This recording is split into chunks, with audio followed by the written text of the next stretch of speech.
కోడలతో ఏమైనా ప్రాబ్లం ఉంటే కోడలతోనే డీల్ చేసుకోవాలి. అట్లా కాకుండా నా కోడలికి ఇట్లా చేసింది, అట్లా చేసింది, ఇట్లుంది అట్లుంది అని మైకేసుకొని ఊరు మొత్తం ఎందుకు తిరుగుతావు నువ్వు? నీ ఇంట్లో ఏమేమి జరుగుతున్నాయో నీ చుట్టాలకు తెలవడం అవసరమా? నీ ఇంటి చుట్టుపక్కల తెలవడం అవసరమా? నీ ఇంట్లో ఏమేమి జరుగుతున్నాయో? ఇట్లాంటి సుప్పనాటి అత్తలకు ఒక క్వశ్చన్ వేస్తున్నా మీకేమైనా మెంటల్ ఉందా? పిచ్చోలేమో మీరు. ఒకసారి మెంటల్ హాస్పిటల్ కి పోయి చూయించుకోండి. డాక్టర్ మీకు చెక్ చేసి మీకు మెంటల్ ఉందన్న విషయం చెప్తాడు, కొన్ని మెడిసిన్స్ రాసిస్తాడు. ఆ గోల్ వేసుకుంటే తగ్గిపోతుంది ఆ పిచ్చి. అట్లా కాకుండా ఇంట్లో మనుషులను ఎందుకు సతాయిస్తారు?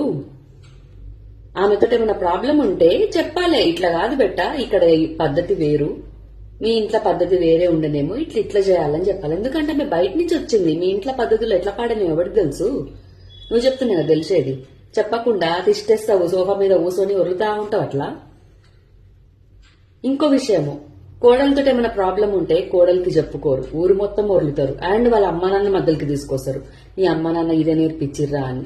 మధ్యలో వాళ్ళ అమ్మ నాన్న ఎందుకు వచ్చే? నీ అమ్మ నాన్న ఇదే నేర్పించిర్రా కోడల గురించి ఊరు మొత్తము నెగిటివ్ గా చెప్పమని? నీ అమ్మ నాన్న నిన్ను చక్కగా పెంచి ఉంటే నువ్వు బానే ఉంటుంటివి. నీ కోడలికి ఇంతగానో టార్చర్ పెట్టకపోతుంటివేమో. కోడలతో ఏమైనా ప్రాబ్లం ఉంటే ఆమెకు చెప్పుకో. అండ్ నువ్వు చెప్పే దాంట్లో అర్థం ఉంటేనే నీ మాట వింటది.